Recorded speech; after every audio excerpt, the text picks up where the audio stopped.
নববর্ষের হাসি খুশির মাঝেই হঠাৎ গল্প নিল ভয়ঙ্কর মোড়। আনন্দ থেকে আতঙ্কে রূপান্তর। চ্যাটার্জি পরিবারের উৎসব। নববর্ষের আনন্দে সবাই ডুবে আছে। বাণীর সুরেলা কণ্ঠে গান, আর সেই গানেই মুগ্ধ অনিরুদ্ধ।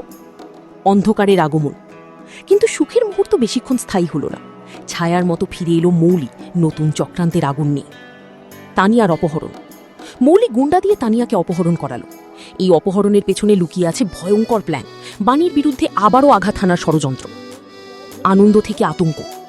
উৎসব মুহূর্তেই পরিণত হলো আতঙ্ক আর টেনশনের আবহে। প্রশ্নগুলো এখনও খোলা। অনিরুদ্ধ কি পারবে সব সত্য সামনে আনতে? বাণী কি বুঝতে পারবে আসল শত্রু কে? নববর্ষ কি সত্যিই নতুন আলো আনবে, নাকি আরও বড় অন্ধকার নেমে আসছে চ্যাটার্জি পরিবারে?